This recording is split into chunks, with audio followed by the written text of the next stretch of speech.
Então, mais uma vez, bom dia, boa tarde, boa noite. A graça e a paz do Senhor Jesus Cristo seja com todos vocês. Amém? Vamos agora dar início à segunda parte da nossa aula de caráter cristão, onde nós vamos ver aí alguns complementos, especialmente aqui na forma de algumas aplicações práticas específicas do assunto que nós já estamos vendo, na questão da vida ministerial. Então, até aqui, vimos o que é caráter em geral, como o do cristão deve ser e o que precisamos para tê-lo, para chegarmos à estatura do varão perfeito. Agora veremos 3 capítulos complementares que focarão em questões mais específicas encontradas no decorrer da vida individual e principalmente ministerial, isto é, dentro da comunidade cristã. Nós vamos ver um resumo sobre o conceito de ética e uma perspectiva cristã sobre o tema, como é a ética cristã em algumas áreas, como gestão financeira e por aí vai, e alguns problemas que poderão se apresentar no decorrer da vida ministerial e que devemos agir para não ocorrerem. Então, nosso primeiro capítulo aqui é a questão da ética. O que é ética? O dicionário Aurélio, segundo nossa apostila, define a ética da seguinte forma: estudo dos juízos de apreciação referentes à conduta humana suscetível de qualificação do ponto de vista do bem e do mal, seja relativamente a determinada sociedade, seja de modo absoluto. Claro que essa definição não foi muito amigável, né, mas uma definição muito rebuscada, então vamos destrinchá-la aqui um pouquinho. Então, a ética é um campo de estudo da filosofia, tá? Assim como temos outras áreas, nós temos essa área desse estudo. Ele foca na conduta moral humana, né, a questão do bem e do mal em nossas ações.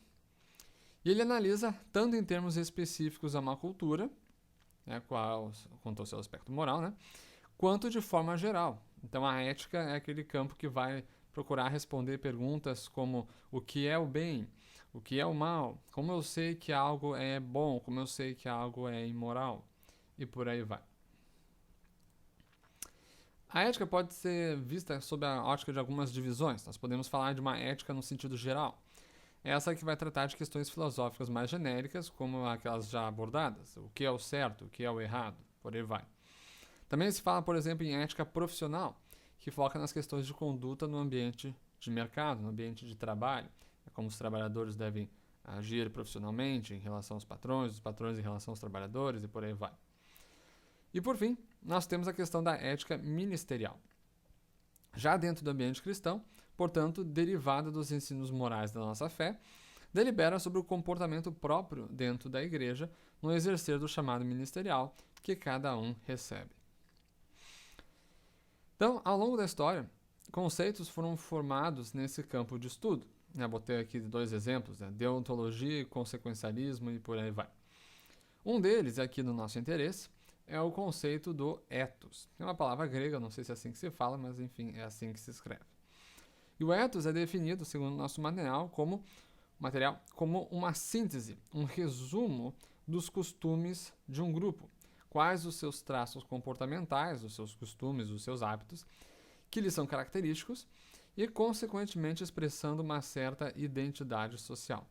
Então, todo grupo vai ter ali um certo padrão de comportamento, né, os seus traços comportamentais, e este padrão, e que vai, inclusive, expressar uma certa identidade social deste grupo, é o seu ethos. Né? Então, a gente pode pensar, por exemplo, que nós vamos no Brasil, talvez aqui no Brasil, o nosso povo, nossa cultura tem uma certa maneira de se comportar.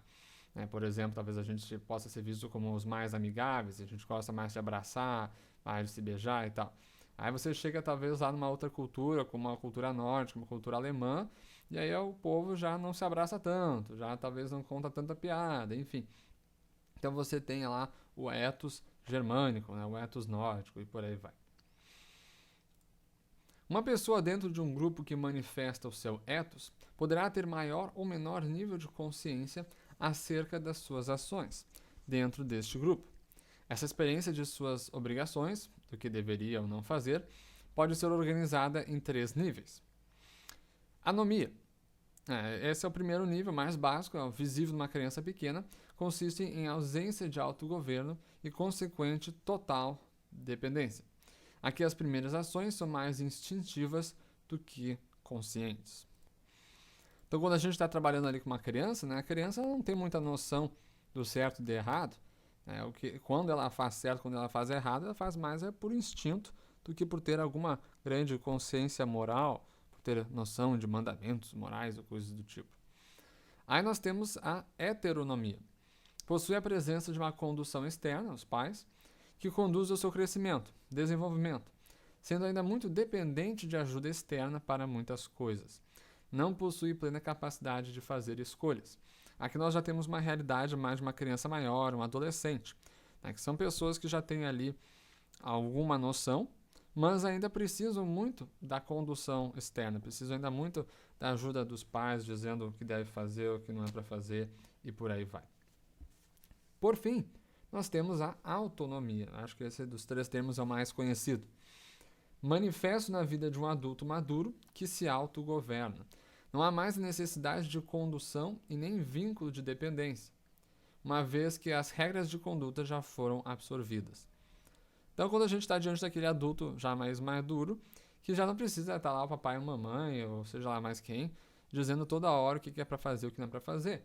A essas alturas, o sujeito já aprendeu mais ou menos como deve se portar, e ainda que de vez em quando cometa erros, ainda assim, de modo geral, ele já é capaz de tomar as suas decisões e conduzir a sua vida por conta própria.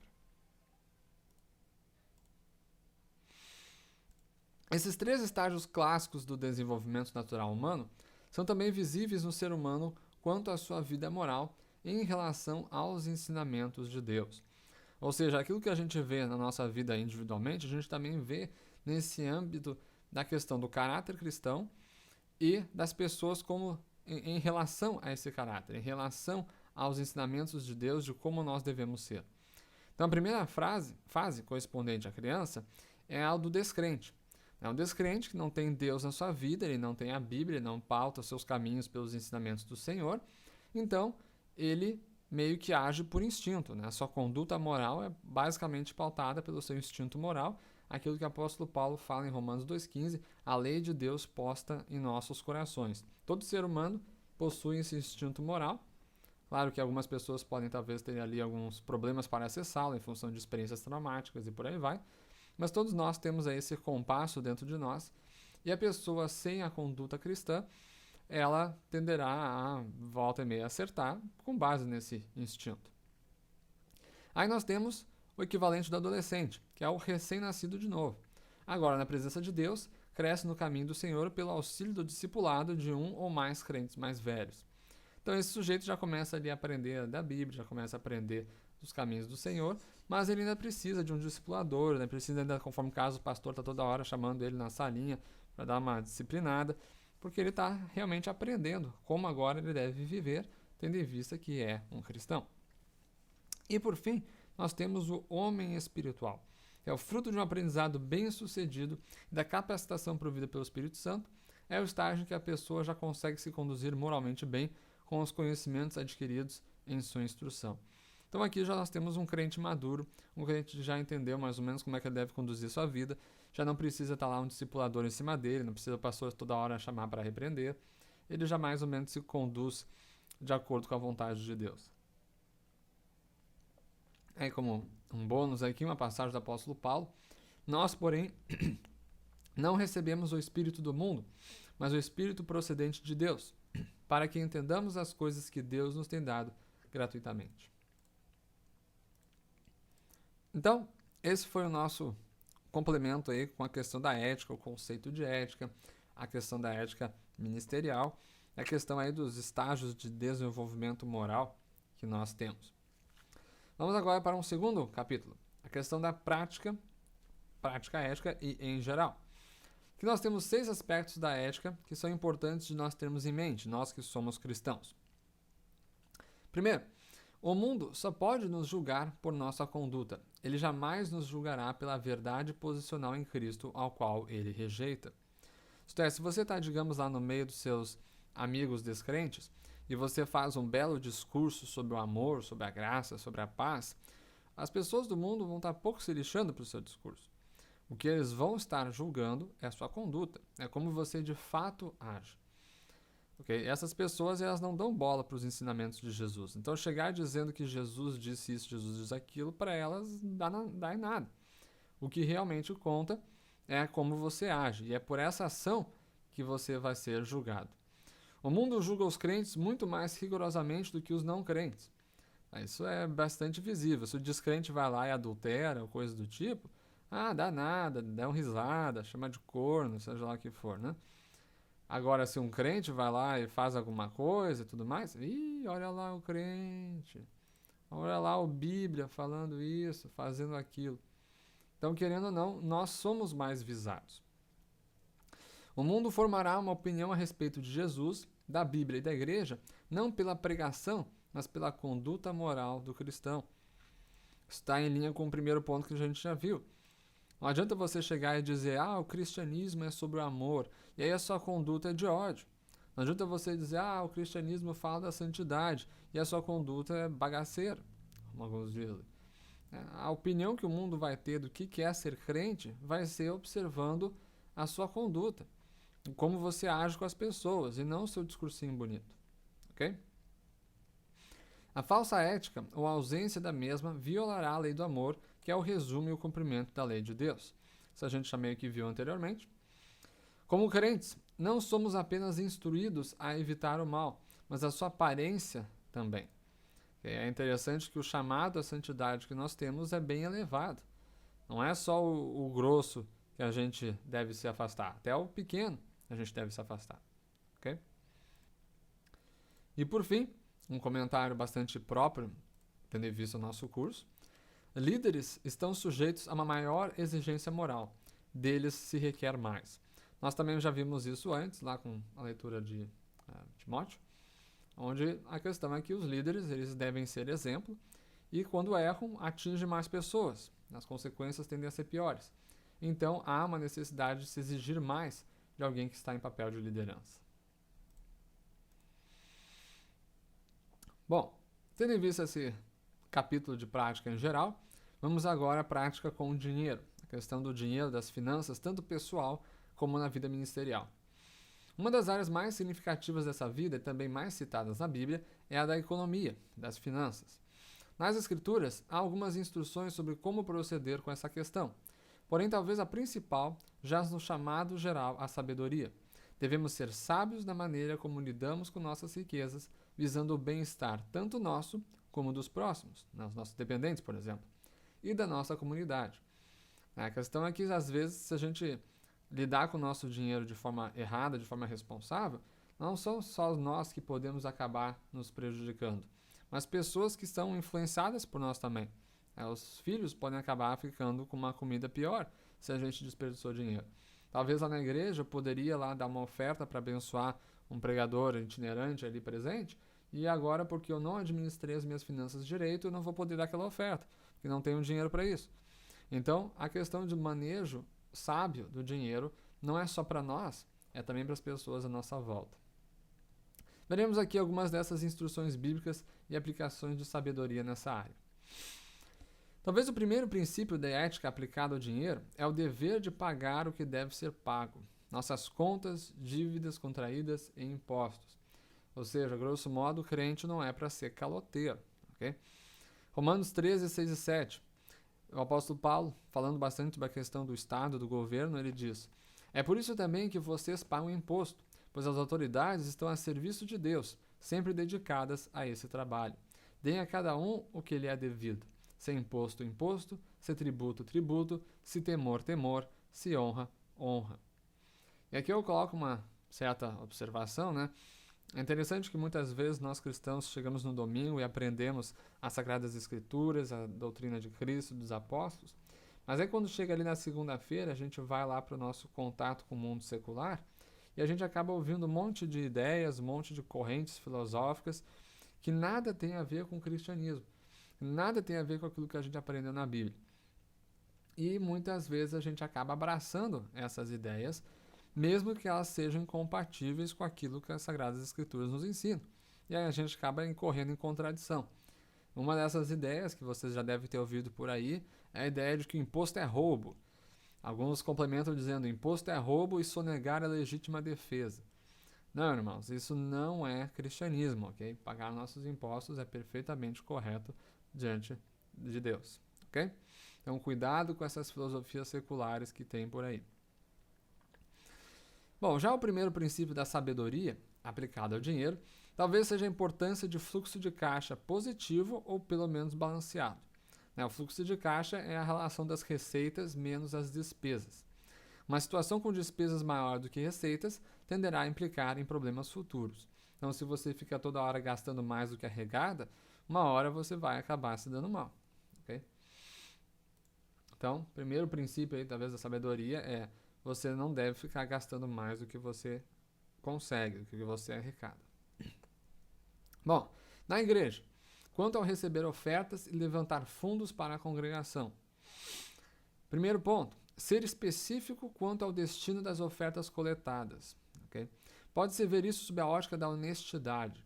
Como a consciência do uso influencia a escolha por contribuir ou não, revelar o objetivo sempre trará consigo a chance de se obter uma resposta negativa, onde, do contrário, poderia-se ter obtido uma positiva. Mesmo assim, o correto ainda é sermos honestos e transparentes, informando a quem, fim, o dinheiro sendo coletado se destinará.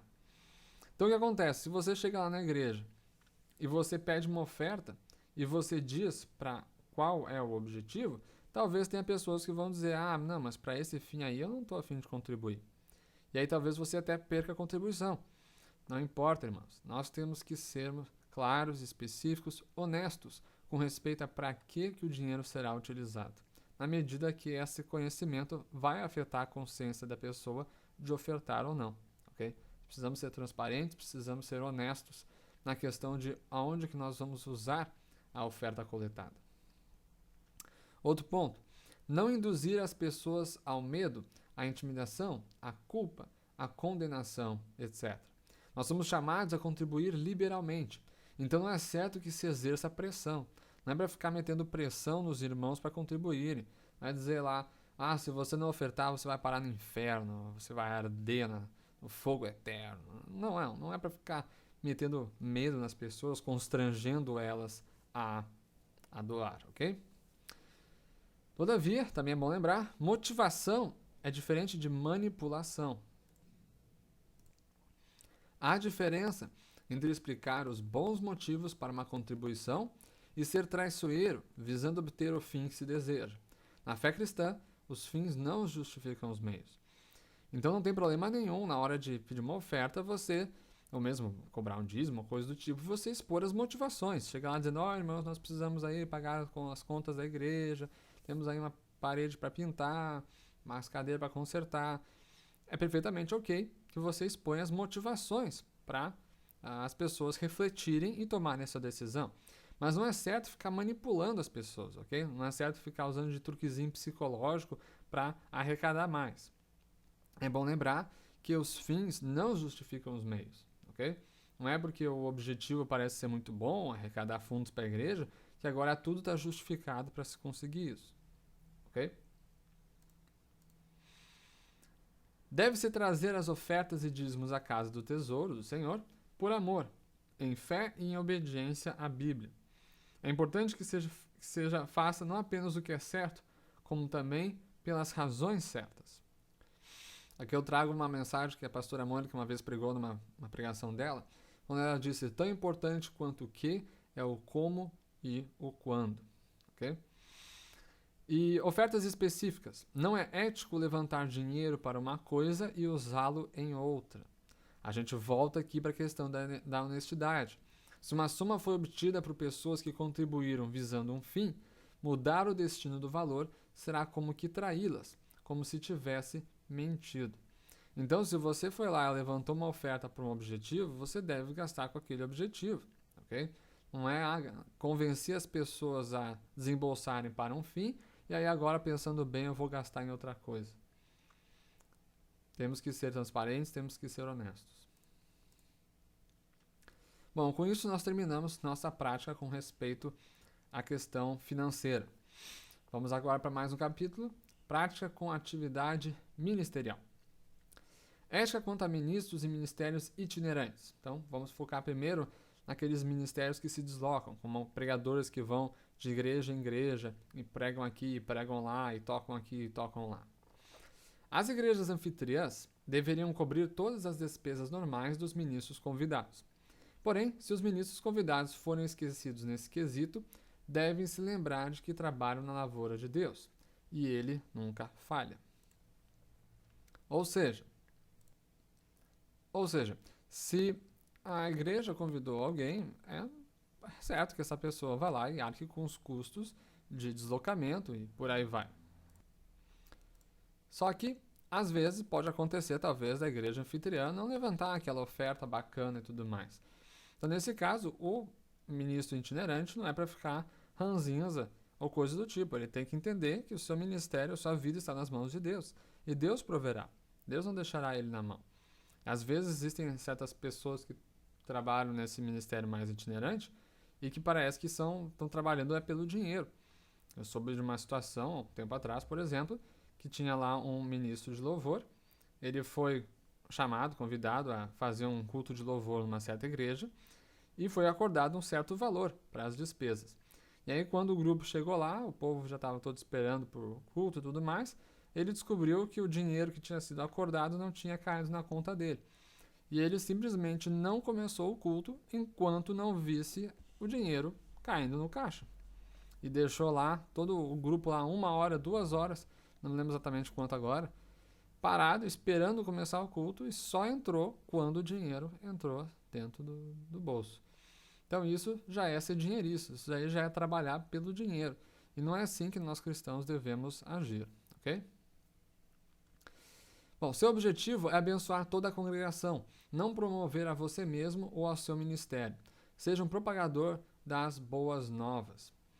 Ou seja, não é para você ir lá numa igreja convidada e ficar fazendo propaganda do seu ministério, ficar fazendo propaganda da igreja de onde você veio, sair lá dizendo, saiam daqui e vão para lá, ou qualquer coisa do tipo. Tá? Enquanto ministro itinerante, não manche a imagem do pastor anfitrião. Não fale mal das igrejas. Pregue o evangelho. Não crie polêmicas. Você vai embora e o pastor local tem que administrar o problema. Seja um ministro sempre bem-vindo nos lugares por onde for. Então imagina, o pregador é convidado, chega lá no púlpito, fala um monte de desaforo, fala um monte de coisa polêmica e simplesmente depois vai embora.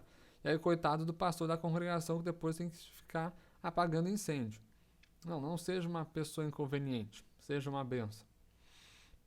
Tenha um coração liberal para abençoar as pessoas. Doe-se com interesse e integridade de coração.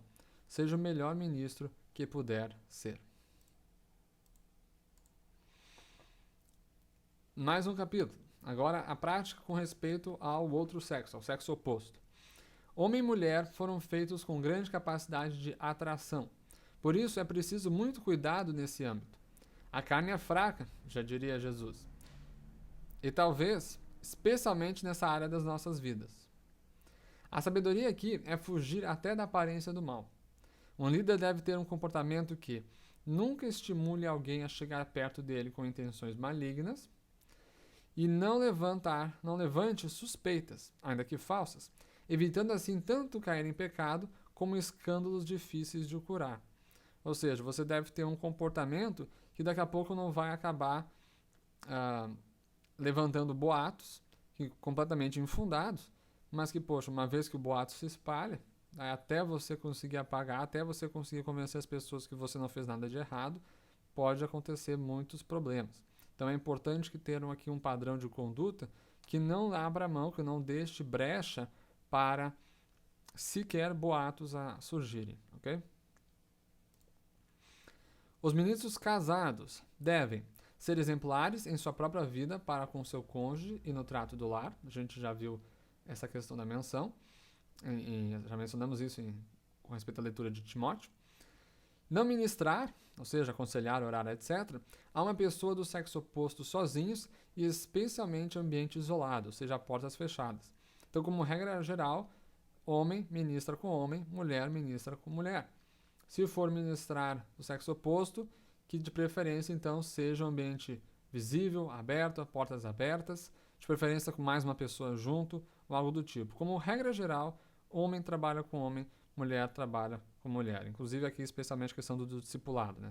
Discípulo homem, discípula o homem, mulher, mulher. Já quanto aos solteiros, ser exemplares para os membros solteiros da igreja quanto a como se portar nessa realidade de vida.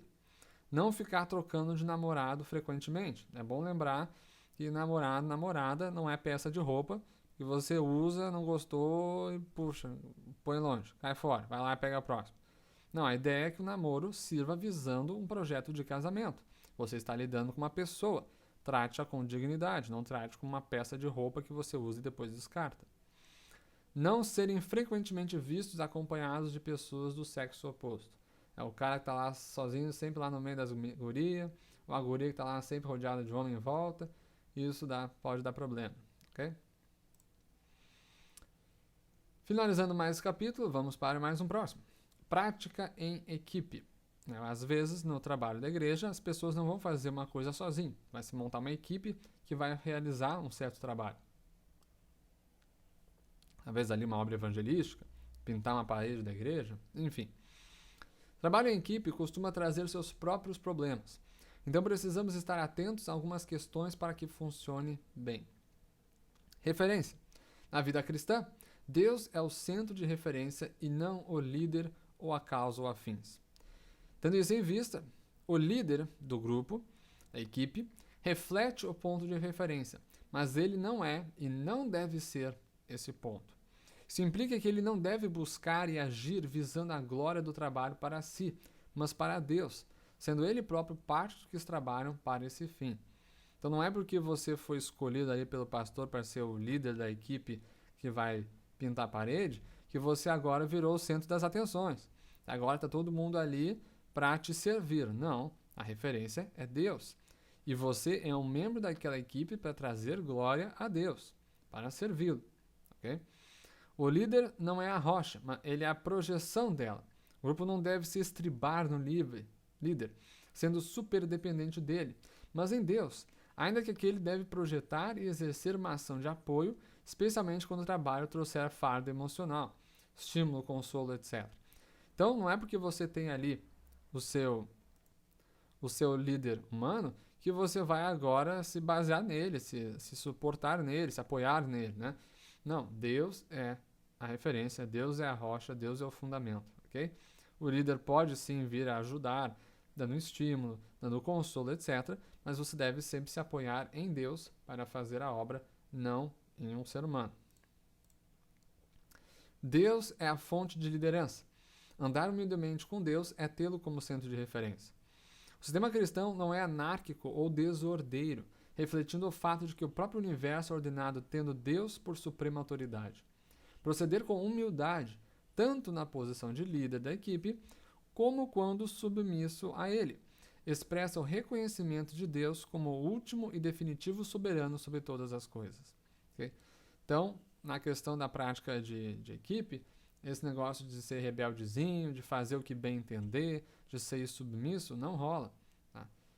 Nós, quando a gente respeita a nossa liderança, o próprio líder, quando cumpre a sua função adequadamente, está nisso glorificando a Deus e reconhecendo que o próprio universo é ordenado, tendo uma autoridade suprema que é o próprio Deus. Okay? Ajustes, conflitos, alvos e vitórias são feitos em Deus. Os trâmites do trabalho em equipe, tanto positivos quanto negativos, devem ser geridos segundo os ensinos do Senhor, em submissão a Ele. Não é fazer o trabalho como bem entender de qualquer jeito. Não. É seguindo sempre os ensinamentos de Deus. Imperativos. Há pelo menos 3 imperativos comportamentais que têm destaque no trabalho em equipe. Quais são eles? Primeiro, submissão. É importante que os sujeitos à liderança se submetam respeitosamente a elas. Também é importante que os líderes sejam, em última instância, submissos a Deus, cientes de que estão em sua posição não para si próprios, mas para agradar a Ele e fazer a sua vontade em meio a seus talentos e limitações. Ignorar esses fatores, não tendo conhecimento de sua situação, implicará em inabilidade para liderar, podendo levar a comportamento abusivo, dominador. Então, o líder que se esquece que acima dele está Deus, que se esquece que ele está naquela função ali para agradar a Deus, para glorificá-lo, pode acabar se achando o dono da história e daqui a pouco já está mandando e desmandando, já está virando um ditadorzinho do grupo. E isso pode dar problema. Okay? Segunda característica, o segundo imperativo, fidelidade. Onde há suspeitas, falta de confiança, o trabalho não progride.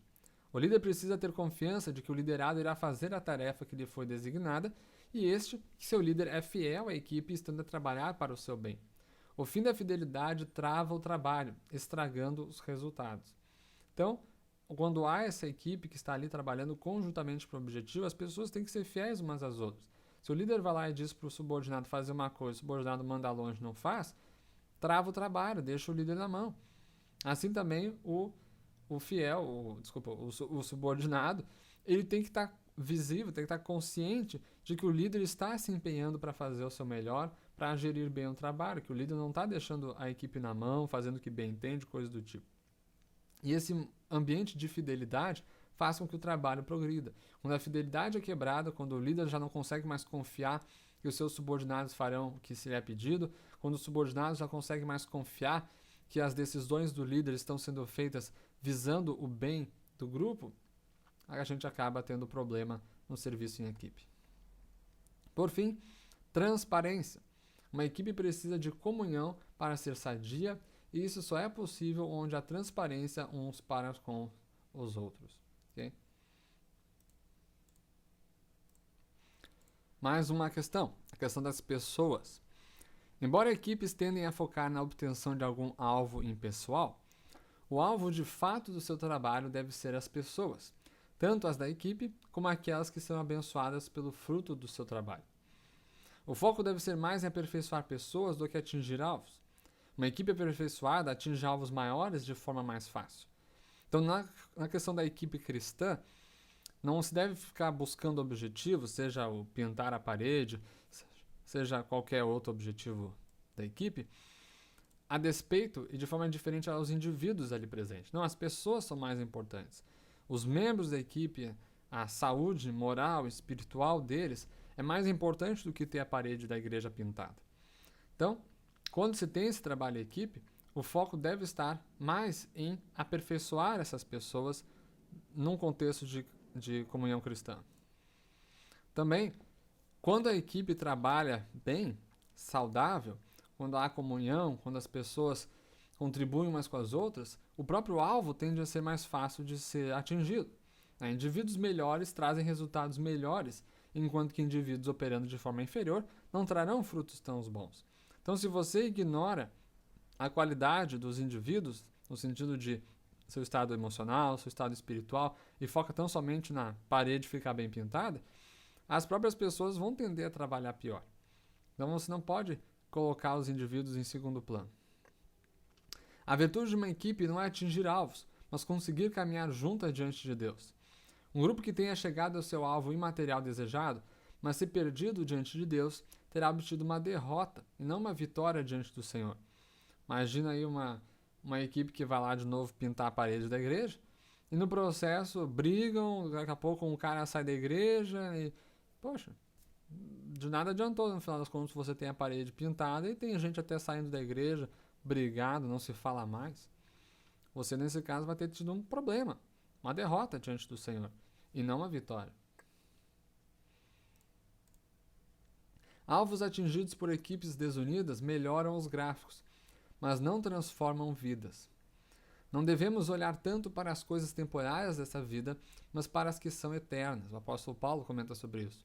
Nosso objetivo como cristãos já gira em torno da vida em si das pessoas, sua salvação, a questão do caráter cristão, e não do que está a seu redor enquanto vive na terra. Uma igreja mais bonita, uma casa maior. Podemos trabalhar para melhorar o segundo item, porém o prioritário é o primeiro.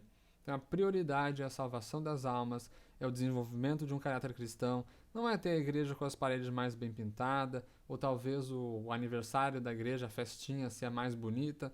A gente pode ter essas coisas, isso é muito bom, mas isso não pode tomar a posição de prioridade para nós. Próximo capítulo. Prática contra o pecado. Na caminhada de um cristão, as possibilidades de pecar sempre estarão se apresentando em cada situação, cabendo a nós agirmos para não cair. Temos aquela famosa frase de Deus falando para Caim, após ele ter assassinado seu irmão Abel, em Gênesis 4:7. Se você fizer o bem, não será aceito? Mas se não o fizer, saiba que o pecado o ameaça à porta. Ele deseja conquistá-lo, mas você deve dominá-lo. Embora isso seja um problema que afeta a todos, aqueles que estão na liderança se deparam com situações mais específicas a essa posição. Nós temos toda uma série de pecados a mais, ou possibilidades de pecados a mais, no caminho até a liderança. Às vezes as pessoas querem cargo de liderança e, em prol de chegar a esse objetivo, acabam caindo em tentações e cometendo pecados. Nós temos de volta aquela questão dos fins justificando os meios. Uma vez já estando e querendo mantê-la. Então, às vezes a pessoa está lá na liderança, ele não quer perder esse cargo e aí acaba sucumbindo a tentações e cometendo atos imorais para não perder o seu cargo. Uma vez já estando e beneficiando-se dela. Às vezes, quando a pessoa chega nessa posição mais elevada, surgem ali certas oportunidades da qual ele pode extrair, vamos assim dizer, se beneficiar de estar na liderança, quando, nisso, se ele fizer isso, ele poderá acabar, né, cometendo certo pecado. Me lembro de uma história em que eu estava lendo uma postagem num blog, onde o sujeito estava tentando ali dar alguns conselhos para homens e mulheres conquistarem lá a sua esposa, o seu marido. E ele estava dando a sua experiência de vida, onde a dica que ele deu é de que se você quer casar, se você quer que Deus te abençoe, você deve servir mais ao Senhor. E para respaldar essa sua tese, ele usou sua própria vida. Ele disse que quando ele era lá um pouco mais jovem, ele estava lá louco para sua namorada, não dava jeito de aparecer namorada nenhuma, até que um belo dia ele disse, não vou mais correr atrás disso, vou entregar isso nas mãos do Senhor e vou me dedicar a Deus. E aí ele disse que ele começou a ler mais a Bíblia, começou a orar mais, começou a jejuar mais, e aí o pastor dele reconheceu o seu esforço e colocou ele como líder do grupo de jovens. E a partir de então, um monte de guriazinha começou lá aparecendo, dando em cima dele, e ele disse que foi só uma questão de agir com sabedoria e escolher a que veio a ser a esposa dele. Então a interpretação dele é, se você quer a sua namorada, sua esposa, seu marido, trabalhe mais para o Senhor. Bom, na minha interpretação, a tese dele não está lá tão justificada. No meu entendimento, com base naquilo que eu já li por aí, o que acontece é que ele, ao tornar-se líder daquele grupo de jovens, ele se tornou mais visado. E dizem aí os especialistas do ramo que, no caso específico aí de meninos e meninas, as gurias costumam querer se relacionar com homens que estejam ou no seu mesmo nível socioeconômico ou acima. Então, quando ele se torna líder, quando ele se torna uma pessoa mais visada, mais importante naquele grupo, a tendência é que acontecesse algo desse tipo. Então, o ponto aqui é, ele chegou no cargo de liderança e isso abriu certas oportunidades nessa forma de questão de relacionamento que antes, enquanto ele não era visado, não estavam abertas. E ele podia ter se beneficiado disso. Ele poderia ter caído em pecado, ele teria visto aquele monte de guria afim dele e levado as gurias tudo para o motel. Graças a Deus, pelo visto, ele não fez isso. Mas é nesse sentido que estamos falando aqui. A pessoa, uma vez já estando no cargo de liderança, pode apresentar-se ali certas oportunidades de pecar e ele pode acabar caindo no processo. Pensa também na pessoa que talvez é colocada no cargo de tesouraria da igreja. E aí começa a passar um monte de dinheiro pela mão dessa pessoa. A pessoa que não está nesse cargo, ela não está vendo esse dinheiro, mas a pessoa que chegou a esse cargo pode acabar caindo, se corrompendo, querendo se aproveitar dessa sua posição para desviar recursos e por aí vai. Último item, no que diz respeito ao lidar com os pecados dos liderados. A liderança, muitas vezes, dependendo de qual é o cargo específico, ela vai acabar lidando com problemas da igreja que o membro comum não tem. Então, digamos, tem dois irmãos lá que estão brigando, talvez está lá um casal que está ali meio com problema. Se você é um membro qualquer da igreja, você passa reto por aquilo ali. Mas se você já é um discipulador, se você já é um diácono, se você já é um pastor, você, conforme o caso, não vai poder simplesmente passar reto por esses dois irmãos que estão com problema. Você vai ter que ir lá lidar com a situação e nisso se apresenta toda uma nova série de opções, de oportunidades para você acabar pecando. Então, todos nós estamos sujeitos à tentação do pecado, mas à medida que nós chegamos a cargos de liderança, surge toda uma série de novas opções para pecar, novas oportunidades, né? Tendo isso em vista, vejamos alguns itens a se ter em mente com respeito a essas questões. Questão dos dons. Muito da ascensão de líderes está relacionado aos seus dons, suas capacidades naturais. Normalmente, eles possuem algumas qualidades em maior nível que a maioria das demais pessoas. A capacidade de comunicação de líderes tende a ser melhor, dificilmente uma pessoa que não tem boca para nada vira líder. A questão do espírito de liderança, a questão da resiliência, de não sair correndo, né, diante de provações. Dificilmente uma pessoa que no primeiro problema já sai correndo permanece líder por muito tempo. Esses dons aprimorados podem dar lugar ao orgulho, especialmente quando o líder fica a se comparar com os liderados que os possuam menos. Tá? Então, quando o cara é líder, o cara é reconhecido, o cara pode se olhar no espelho e dizer, poxa, olha só meu espírito de liderança, olha só como eu me comunico bem, esses caras aí que eu estou liderando, esses caras não sabem de nada. Então, o cara pode começar a ter ali problema de orgulho.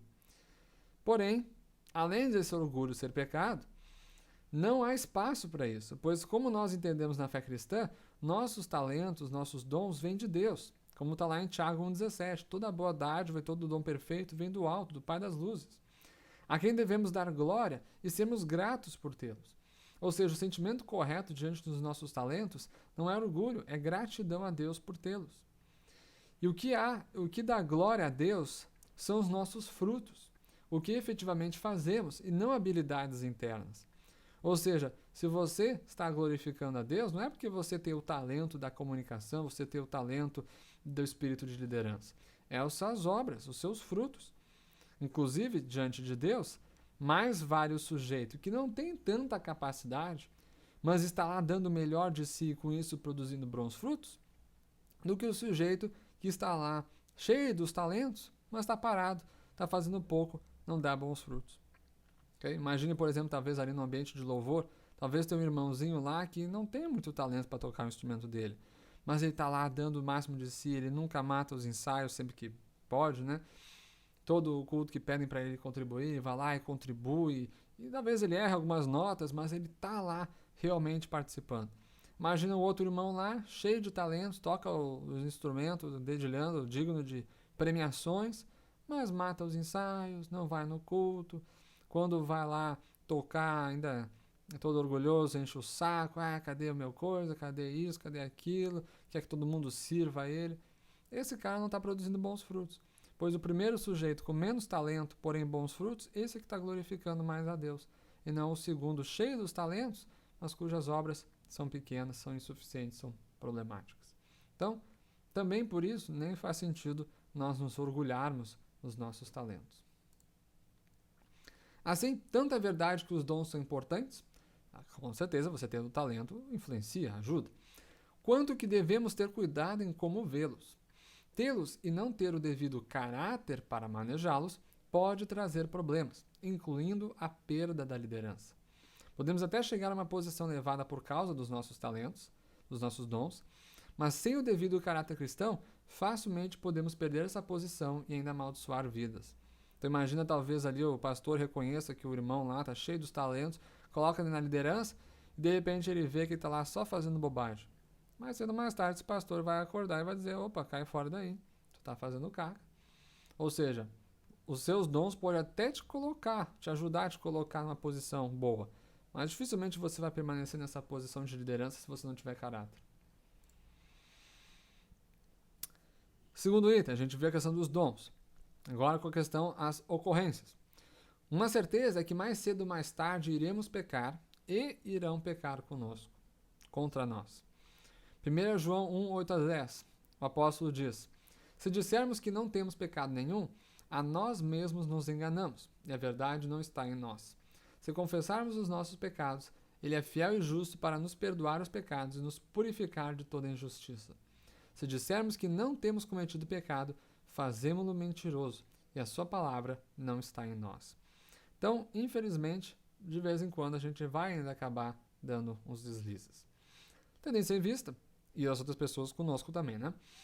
Tendo isso em vista, o arrependimento de nossas falhas e o perdão devem sempre fazer parte das nossas vidas, nunca nos esquecendo que, em Cristo, fomos perdoados por Deus.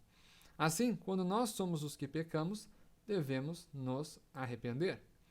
Já quando outros pecarem contra nós, devemos abrir-lhes o coração. Consideremos, por exemplo, Lucas 17, 3-4. Tomem cuidado. Se o seu irmão pecar, repreendam. E se ele se arrepender, perdoe-lhe. Se pecar contra você 7 vezes no dia, e 7 vezes voltar a você e disser, estou arrependido, perdoa-lhe. Então Jesus está nos ensinando o quê? Perdoar, perdoar, perdoar. Aí, Pedro lá foi meio provocado, chegou para Jesus e disse... Então Pedro aproximou-se de Jesus e perguntou, Senhor, quantas vezes deverei perdoar a meu irmão quando ele pecar contra mim? Até 7 vezes? Ou seja, Pedro, talvez por conta desse ensinamento anterior, ele já estava achando ali que eu vou pegar aqui um caderninho, vou contar. Se perdoei 7 vezes, pronto, não preciso mais perdoar o sujeito. Só que nisso ele manifestou que ele não tinha entendido o que Jesus quis dizer com 7 vezes pecar contra ti, 7 vezes você deve perdoar. Então Jesus responde, eu lhe digo, não até 7, mas até 70 vezes 7.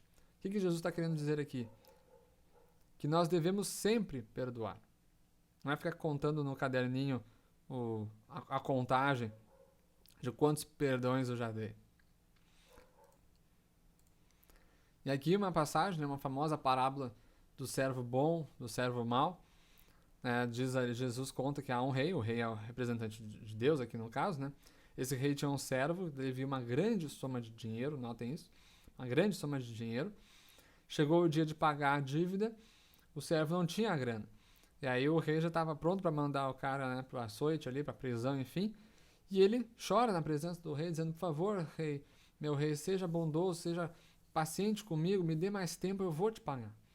E aí o rei age de misericórdia para com aquele servo e diz, quer saber? Esquece, não precisa mais pagar nada, tá tranquilo, esse dinheiro não vai fazer falta mesmo. Então tá liberado. E o cara sai felizão dali. Mas aí quando tá no caminho para casa, ele encontra um conservo, talvez ali um outro sujeito que também trabalhava para o rei, talvez os dois trabalhavam na cozinha do palácio, enfim. E esse cara, ele devia uma pequena dívida.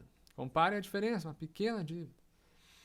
E aí o servo esse pega o cara pelo colarinho e diz, me paga o que me deves.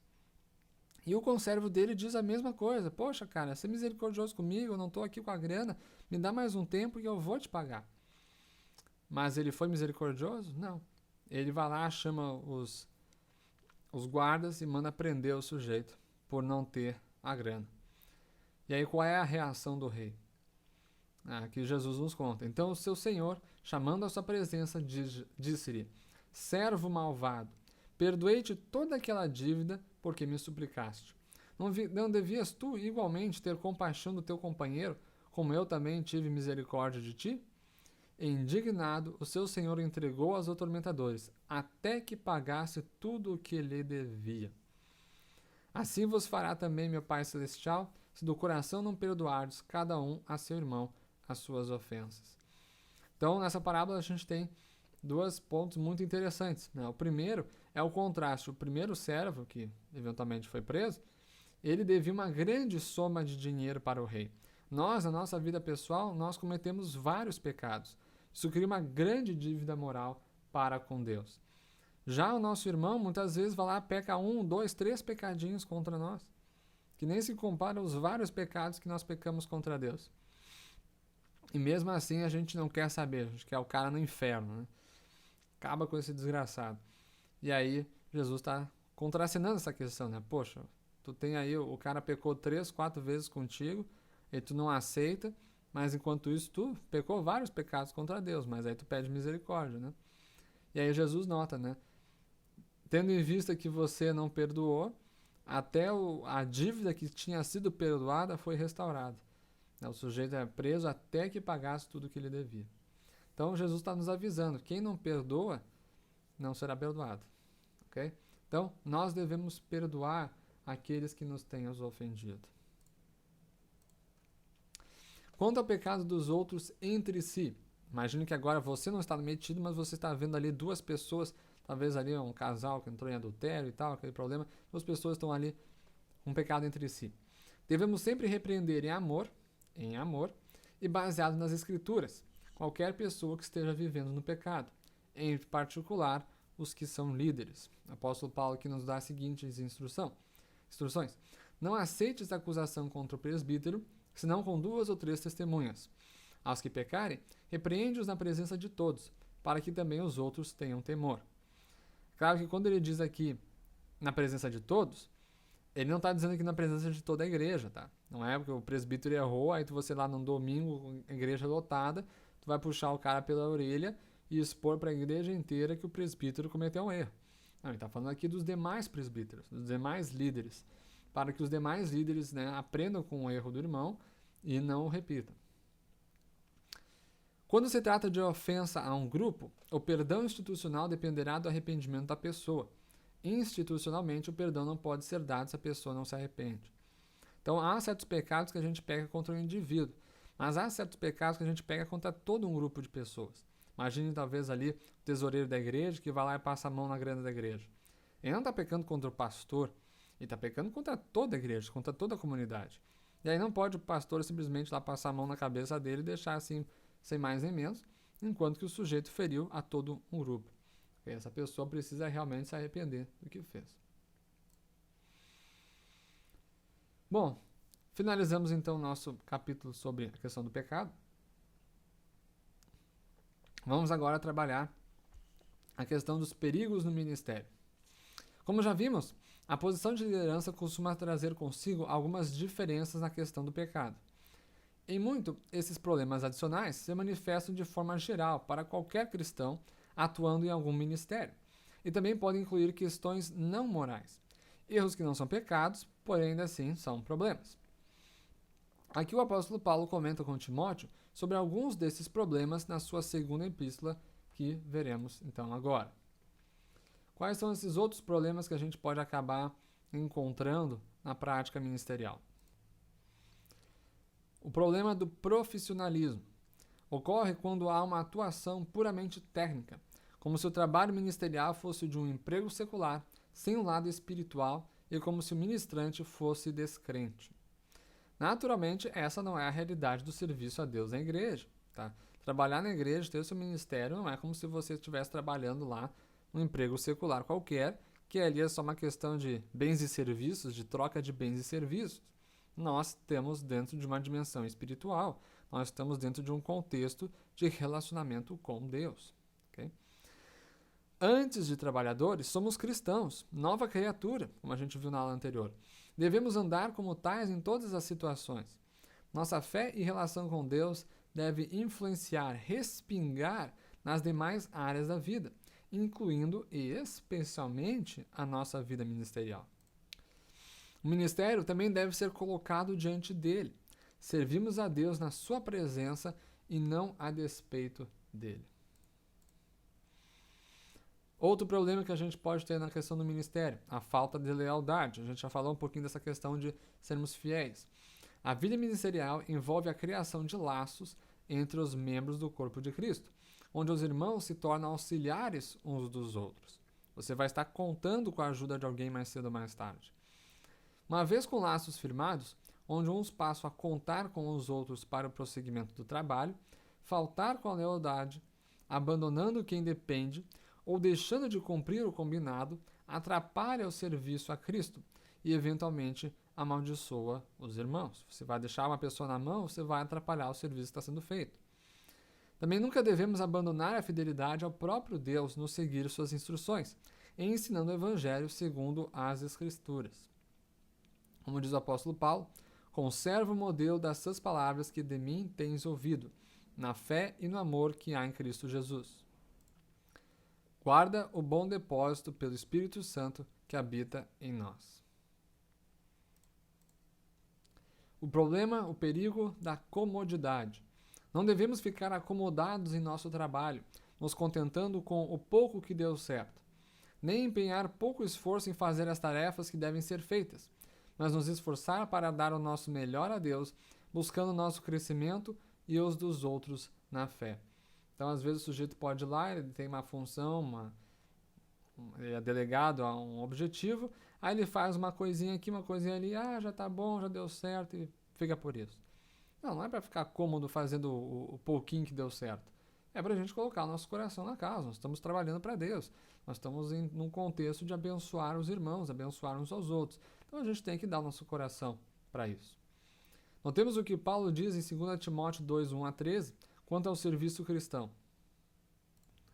Paulo aponta que Timóteo deveria se fortificar na graça de Cristo, fazer o trabalho que lhe era devido, mesmo em meio aos sofrimentos, sendo focado e disciplinado no que era para fazer. Mais um perigo no ministério, a questão da integridade. Podemos estar no meio cristão e trabalhando, sendo usados por Deus em muitas áreas, e ainda assim desviados da verdade, perdidos nas ações e desonrando ao Senhor. Aqui a integridade é o estado ou característica daquilo que está inteiro, está por inteiro.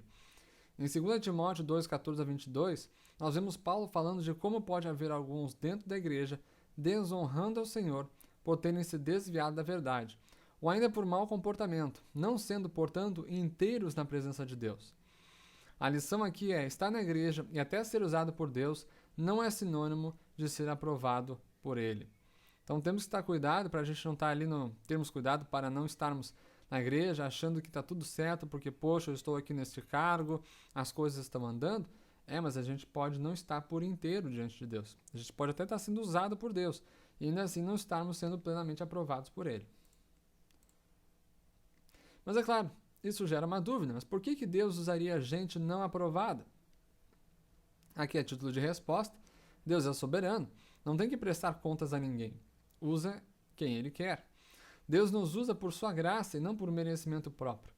Deus quer que toda a glória seja dada a Ele, que ninguém se glorie, para nos fazer caminhar com temor ao Senhor até o final de nossa caminhada, que dependamos de sua graça e misericórdia, sempre com os pés descalços, porque a terra onde estamos é santa, para que sigamos ao Senhor e não a homens. Então aqui algumas respostas que nossa apostila trouxe para entendermos como seria possível uma pessoa não aprovada estar sendo usada por Deus, estar trabalhando na igreja.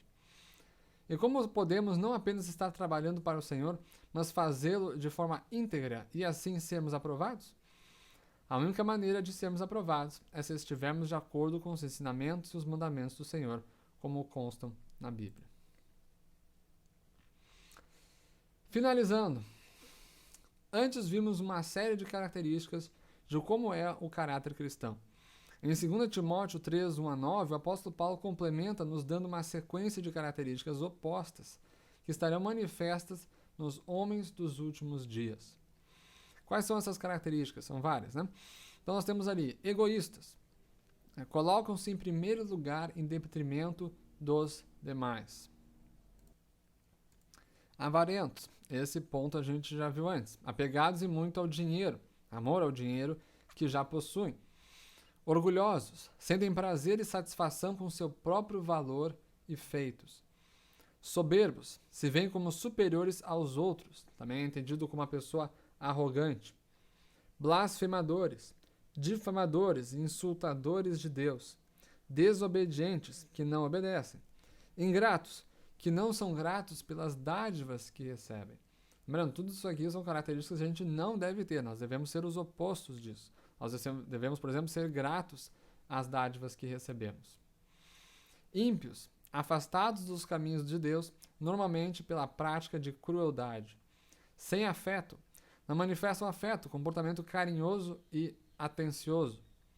Implacáveis, incapazes de ceder e de perdoar. Caluniadores, atribuem falsamente crimes contra outros. Sem domínio de si, descontrolado. Cruéis, agirão de forma cruel.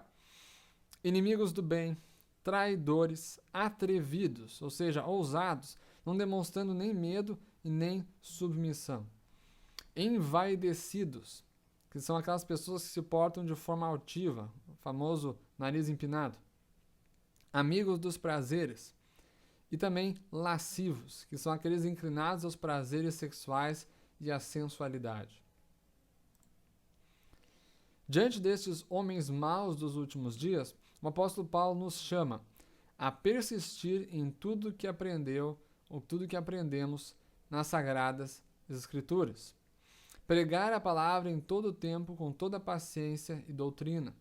Fazer a obra da evangelização, seguir o bom exemplo dos homens provados.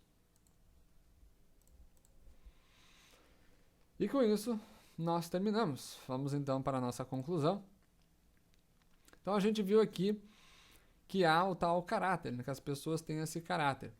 E que há um tipo que nós, como cristãos, cabemos ter, que é o caráter cristão, exposto em Cristo e que nos deu o exemplo de como devemos viver. Esse caráter cristão é caracterizado por uma série de qualidades positivas, bem como a ausência de outras, negativas.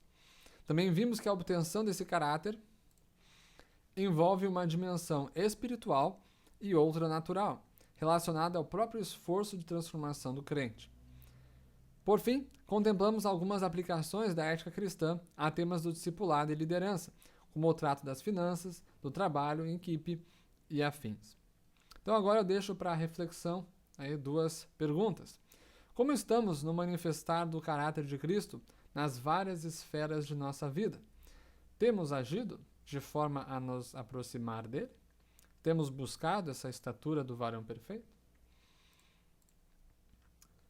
Então, finalizo com a nossa saudação de despedida.